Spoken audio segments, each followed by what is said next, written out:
Teaching of education में आपका स्वागत है। आज आप जानेंगे शिक्षण बिंदु।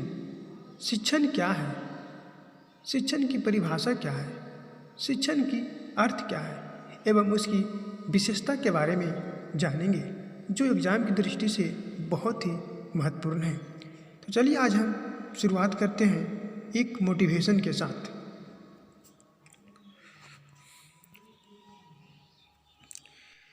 ना थके अभी पैर, ना अभी हिम्मत हारी है। ना थके अभी पैर, ना अभी हिम्मत हारी है। हौसला है जिंदगी में कुछ कर दिखाने का, इसलिए अभी भी सफ़र जारी है। तो इसी के साथ हम अब मेन टॉपिक पे बात करते हैं, शिक्षण का अर्थ, परिभाषा एवं उसकी विशेषता। सबसे पहले हम जानते हैं शिक्षण का अर्थ क्या होता है। शिक्षण का अर्थ क्या होता है? परंपरागत अर्थ में शिक्षण एक प्रक्रिया है। शिक्षण क्या है? एक प्रक्रिया है जिसके द्वारा सीखने वाले को निर्धारित विषयों में पूर्ण ज्ञान प्राप्त करने के लिए उसे ज्ञान तथा कुशलताएं प्रदान करना। शिक्षक और छात्र की सफलता इस तथ्य से मापी जाती है कि विषय वस्तु के बारे में शिक्षक द्वारा पूछे गए प्रश्नों का उत्तर देने की छात्र में कितनी योग्यता है। यह विचारधारा शिक्षण को केवल ज्ञान प्रदान करने का साधन है। क्या है? केवल ज्ञान प्रदान करने का साधन है। वास्तव में देखा जाए तो शिक्षण एक सामाजिक प्रक्रिया है। शिक्षण क्या है? एक सामाजिक प्रक्रिया है जिस पर समाज, शासन प्रणाली, दार्शनिक, विचारधारा एवं मूल संस्कृति का प्रभाव पड़ता है। किस पे पड़ता है? शिक्षा पे। दार्शनिक, विचारधारा, मूल एवं सांस्कृतिक का प्रभाव पड़ता है किस पे? शिक्षा पे। शिक्षा कैसा है? एक सामाजिक प्रक्रिया है। आगे देखते हैं, अब जानते हैं शिक्षक की परिभाषा। शिक्षक की परिभाषा जानते हैं। शिक्षक की परिभाषा निम्न है। पहला है रायबर्न मनोवैज्ञानिक के अनुसार उन्होंने शिक्षा के बारे में क्या कहा है, आप देखेंगे। शिक्षा में 3 केंद्र बिंदु होती है। जो शिक्षा होती है उसमें क्या होती है? 3 केंद्र बिंदु होती है। शिक्षक, बालक और विषय शिक्षक, इन तीनों में स्थापित किए जाने वाला संबंध होता है। क्लार्क के अनुसार उन्होंने क्या कहता है? शिक्षण एक प्रक्रिया है। शिक्षण क्या? एक प्रक्रिया है जिसके प्रारूप तथा उसकी संपन्नता इसीलिए की जाती है जिससे छात्रों के व्यवहार में परिवर्तन लाया जा सके। शिक्षा के माध्यम से छात्रों के व्यवहार में परिवर्तन लाया जा सके। किसने कहा था? क्लार्क। आगे देखेंगे, क्लार्क के अनुसार शिक्षण की क्रियाएं इस प्रकार हैं। व्याख्यान, जिसको बोलते हैं हम लोग लेक्चर, प्रश्नोत्तर, वाद विवाद डिस्कशन, खोज, व्यक्तिगत गृह कार्य इत्यादि। बर्टन के अनुसार, अब देखते हैं कि बर्टन मनोवैज्ञानिक थे, उन्होंने शिक्षण के बारे में क्या कहा। शिक्षण सीखने के लिए प्रेरणा, पथ निर्देशन और प्रोत्साहन है। शिक्षण जो है सीखने के लिए प्रेरणा तथा पथ निर्देशन और प्रोत्साहन है। अगला मनोवैज्ञानिक आते हैं हाइमन। हाइमन क्या कहा है वो देखेंगे। शिक्षण में कतिपय तत्वों का व्यवहारिक पर्यटन सम्मिलित होता है। शिक्षण में जो होती है तत्वों का व्यवहारिक पर्यटन सम्मिलित होता है। जैसे अभी कतिपय तत्व क्या हुआ भाई? जैसे शिक्षक, शिक्षार्थी, पाठ्यवस्तु। और यह व्यवहारिक पर्यटन अपना प्राकृतिक में गत्यात्मक होते हैं, मतलब गुणात्मक होते हैं। आगे देखेंगे शिक्षण की प्रकृति, नेचर ऑफ टीचिंग। शिक्षण की प्रकृति कैसी होती है ये जानेंगे। शिक्षण के आधुनिक अर्थ को समझने के लिए उसकी प्राकृतिक एवं स्वरूप से परिचित होना आवश्यक है। पहला, शिक्षक एक त्रिमुखी प्रक्रिया है जो एग्जाम की दृष्टि से बहुत ही वन लाइनर क्वेश्चन VVI प्रश्न है। हमेशा एग्जाम में ऑब्जेक्टिव के रूप में ही आता है। शिक्षण एक त्रिमुखी प्रक्रिया है। किसने कहा था? तो जॉन डीवी ने कहा था शिक्षण एक त्रिमुखी प्रक्रिया है। तथा रायबर्ग के अनुसार शिक्षण एक त्रिमुखी प्रक्रिया है। त्रिमुखी प्रक्रिया में कौन कौन है? शिक्षक, बालक और विषय। ठीक है, यहाँ तक क्लियर। अगला पॉइंट है, शिक्षण एक अंतः प्रक्रिया है। किसने कहा था? फ्लैंडर महोदय ने शिक्षण को एक अंतः प्रक्रिया माना। क्या माना? अंतः प्रक्रिया माना। इसमें शिक्षक और छात्र के मध्य पाठ्य वस्तु का आदान प्रदान किया जाता है। पाठ्य वस्तु का क्या किया जाता है? आदान प्रदान किया जाता है। आगे देखते हैं, शिक्षण एक उद्देश्यपूर्ण प्रक्रिया है। क्या है? शिक्षण एक उद्देश्यपूर्ण प्रक्रिया है। शिक्षण क्रिया का एक विशिष्ट उद्देश्य होता है। कोई भी शिक्षण कार्य कर रहा है तो उसका एक क्या उद्देश्य होता है, लक्ष्य होता है। चौथा पॉइंट है, शिक्षण संबंध स्थापित करना है। शिक्षण शिक्षक तथा विषय के मध्य संबंध स्थापित करना है।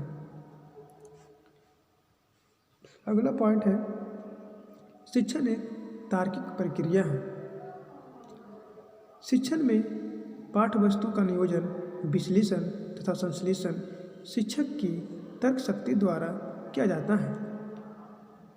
शिक्षक की सोचने समझने पर ये बल दिया जाता है, उसी के अनुसार से शिक्षण की प्रक्रिया पूरी होती है। अगला पॉइंट है, शिक्षण एक कौशलपूर्ण प्रक्रिया है। शिक्षण है जो कौशलपूर्ण प्रक्रिया है। शिक्षक द्वारा जो शिक्षण होती है उसके द्वारा छात्रों में विभिन्न कौशल विकसित किए जाते हैं। सही बात है, छात्रों में जो देखते हैं डेवलपमेंट वो सब शिक्षण के माध्यम से ही होता है ना, तथा विभिन्न कौशलों द्वारा शिक्षण का निर्माण होता है। इसका उद्देश्य छात्र के व्यवहार में परिवर्तन लाना। छात्र के व्यवहार में परिवर्तन लाना किसका उद्देश्य है?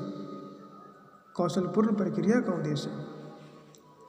अगला पॉइंट देखेंगे, शिक्षण एक सामाजिक एवं व्यावसायिक प्रक्रिया है। शिक्षण जो है सामाजिक एवं व्यावसायिक प्रक्रिया है। शिक्षण एक सामाजिक प्रक्रिया है क्योंकि यह शिक्षण तथा छात्रों के बीच संपादित होती है। इसे व्यावसायिक प्रक्रिया इसलिए कहा गया है। शिक्षक को व्यावसायिक प्रक्रिया क्यों कहा गया है? क्योंकि उसको बहुत से व्यक्ति जीविकोपार्जन का साधन करते हैं। शिक्षण के नाम पे अपना पेट पालते हैं, शिक्षण के नाम पे पैसा कमाते हैं, इसलिए कहा गया है शिक्षण एक व्यावसायिक प्रक्रिया है। मैं उम्मीद करता हूँ कि आपको ये समझ में आ रहा होगा। अगला पॉइंट है, शिक्षण औपचारिक तथा अनौपचारिक प्रक्रिया है। ये औपचारिक क्या होता है और अनौपचारिक क्या होता है इसके बारे में जानेंगे। शिक्षण जैसे विद्यालय के बाहर जो शिक्षा विद्यालय के बाहर किसी को प्राप्त होती है उसको बोलेंगे अनौपचारिक। जैसे पत्राचार हो गया, रेडियो हो गया, टीवी, वो सब क्या विद्यालय में मिलता है ना, शिक्षा से नहीं मिलता है ना, ये सब कहाँ मिलता है? विद्यालय के बाहर मिलता है, इसलिए उसको कहते हैं अनौपचारिक प्रक्रिया। और जो औपचारिक प्रक्रिया होती है वो शिक्षण के जो स्कूल विद्यालय होती है उसके अंदर मिलती है। अगला पॉइंट देखेंगे, अच्छे शिक्षण की विशेषता क्या होनी चाहिए। अच्छे शिक्षण की विशेषता क्या होनी चाहिए? आइए जानते हैं अच्छे शिक्षा की विशेषता क्या होती है। पॉइंट नंबर 1, अच्छा शिक्षण सुनियोजित होता है। Good teaching is well planned. अब इसमें क्या होता है? एक अच्छा शिक्षक जो शिक्षण होती है पूर्व नियोजित योजना पर आधारित होता है। इसमें शिक्षक इस तथ्य को सुनियोजित करता है कि शिक्षण के समय किन किन विधियों तथा उपकरणों का प्रयोग करना पड़ेगा तथा कक्षा में किन किन कठिनाइयों का सामना करना पड़ेगा। इस प्रकार एक शिक्षक अपनी पूर्व सुनियोजित योजना की सहायता से अपने लक्ष्य को प्राप्त करने में सफलता प्राप्त करता है। आगे देखेंगे, अच्छा शिक्षण तैयारी का एक साधन है। जो अच्छा शिक्षण होता है वो क्या है? तैयारी का एक साधन है। शिक्षण एक सामाजिक प्रक्रिया है। अच्छा शिक्षण छात्रों को भावी जीवन के लिए तैयार करते हैं। ये भावी जीवन मतलब क्या हुआ पता है? मतलब नई जीवन के लिए तैयार करता है, आने वाले समय के लिए, जिससे कि वह सामाजिक जीवन में अपने आप को समायोजित कर सके। अगला पॉइंट है, अच्छे शिक्षण के लिए विषय वस्तु पर पूर्ण अधिकार होना। अच्छे शिक्षण के लिए विषय वस्तु पर पूर्ण अधिकार होना। शिक्षक को विषय वस्तु का पूर्व ज्ञान हो। कोई भी शिक्षक यदि पढ़ा रहे हैं तो उनको जिस वस्तु के बारे में, जिस विषय के बारे में पढ़ा रहे हैं उसका पूर्व ज्ञान होना चाहिए। इसके साथ ही वह यह भी जानकारी रखे कि छात्रों की योग्यता तथा रुचि के अनुसार सामग्री की व्यवस्था तथा चयन किस प्रकार किया जाए। जो छात्र को पढ़ने में रुचि है, जो भी छात्र को रुचि होगी उसके अनुसार भी शिक्षक को ध्यान देना चाहिए। अच्छे शिक्षण की व्यवस्था है। शिक्षक और छात्र के मध्य संबंध। अब बात करते हैं शिक्षक और छात्र के मध्य संबंध। अच्छे शिक्षण की सफलता बच्चे तथा शिक्षक के संबंधों पर निर्भर करती है। शिक्षक को अपनी सीमाओं में बंधनों से मुक्त होकर छात्र से स्वतंत्र रूप में व्यवहार करना चाहिए। छात्र और शिक्षक को मिलजुल कर रहना चाहिए। जहाँ शिक्षण उन्मुक्त और सद्भावना पूर्ण वातावरण में चलता है, वहाँ उसके परिणामें भी अधिक प्रमाणित होती है। यदि छात्र और शिक्षक का बीच संबंध अच्छा है तो वहाँ का संस्थान भी अच्छा रहता है और आने वाले समय में बहुत ही आगे जाता है। अगला पॉइंट है, मानवीय विकास का पर्याप्त ज्ञान आवश्यक है। मानवीय विकास की पर्याप्त ज्ञान आवश्यक है। शिक्षक को अपने शिक्षण का प्रभावशाली बनाने के लिए बाल विकास, क्या है? बाल विकास का ज्ञान, उसकी रुचि, योग्यता, आदतों, अभिवृत्तियों आदि को भी ध्यान रखना चाहिए। मानवीय विकास का पर्याप्त ज्ञान आवश्यक है। अगला पॉइंट है, अच्छे शिक्षण के लिए मनोवैज्ञानिक सिद्धांतों का उपयोग आवश्यक है। अगर अच्छे शिक्षण जिसको चाहिए उसके लिए मनोवैज्ञानिक सिद्धांत का उपयोग बहुत ही आवश्यक है। क्यों? शिक्षक के लिए यह आवश्यक है कि शिक्षण अधिगम के लिए मनोवैज्ञानिक सिद्धांतों का वैज्ञानिक तरीके से प्रयोग करें। शिक्षण में जो होती है वैज्ञानिक के तरीके से प्रयोग करें। क्या पढ़ाया जाए, क्यों, कब और कैसे पढ़ाया जाए, उस पर विचार करना चाहिए। अगला पॉइंट है, अच्छा शिक्षण सहयोगी एवं प्रजातांत्रिक होता है। अच्छा शिक्षण सहयोगी एवं प्रजातांत्रिक होता है। अच्छा शिक्षण उसी को कहा जाता है जिसमें शिक्षक और छात्र के बीच सहयोग की भावना होती है। अच्छा शिक्षण किसे कहा जाता है? जिसमें छात्र और शिक्षक के बीच सहयोग की भावना होती है। शिक्षक को तर्क, वाद विवाद आदि में छात्रों का सहयोग प्राप्त होता है। शिक्षण में कोई भेदभाव नहीं किया जाता है। सभी छात्रों के लिए समान नियम, समान अधिकार होते हैं। इस प्रकार छात्रों में सामाजिक और प्रजातांत्रिक भावनाओं का विकास होता है। अगला पॉइंट है, अच्छा शिक्षण प्रेरणादायक होता है। जो अच्छा शिक्षण होता है वो प्रेरणादायक होता है। Good teaching is stimulating. अच्छा शिक्षण छात्रों को ज्ञानार्जन करने के लिए प्रेरित करता है। क्या करता है? ज्ञानार्जन के लिए प्रेरित करता है। इसके लिए शिक्षक का शिक्षण कला में परंपरागत होना तथा कक्षा का वातावरण बालकों को अध्ययन के लिए उत्तेजना प्राप्त करना। जो बालक है उसको एक्साइटेड करना, मतलब उसको मन को उत्तेजित करना पढ़ने के क्षेत्र में। अगला पॉइंट है अच्छा शिक्षण प्रगतिपूर्ण होता है। अगर शिक्षण अच्छा है तो वह बिल्कुल ही प्रगतिपूर्ण होगा। अच्छे शिक्षण का अंतिम उद्देश्य छात्र की सामाजिक तथा व्यक्तिगत प्रगति है। छात्र की सामाजिक और व्यक्तिगत प्रगति है। दूसरे शब्दों में बालकों की रुचियों, योग्यताएं, कुशलताएं, अभिवृद्धि तथा आदतों में प्रगति तथा सामाजिक गुणों में वृद्धि होती है। अगला पॉइंट है अच्छा शिक्षण सीखने का संगठन करता है। अच्छा शिक्षण सीखने का संगठन करता है। मार्शल ने क्या कहा है इसके बारे में? सीखने के संगठन का अर्थ है शिक्षण की परिस्थितियों के समस्त उपकरणों का परस्पर एक हो जाना। जो शिक्षण की परिस्थिति है उसके समस्त उपकरणों का परस्पर एक हो जाना।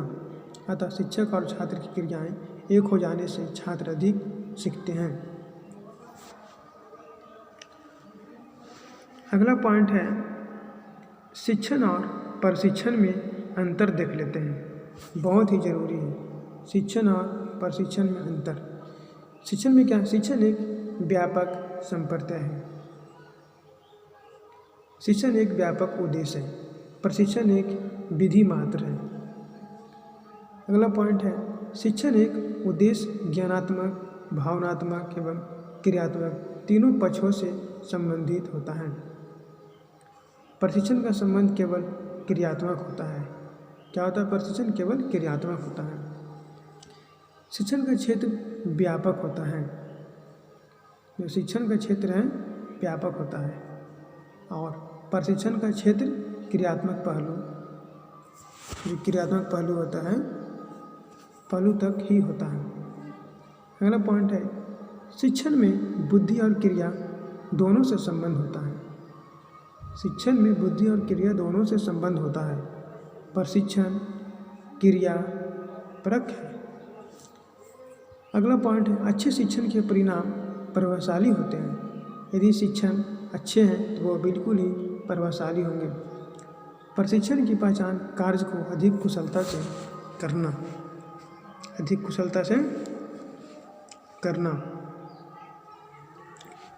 तो चलिए आज समाप्त हो चुका इस टॉपिक। तो मैं उम्मीद करता हूँ कि आपको इस टॉपिक समझ में आ गया होगा।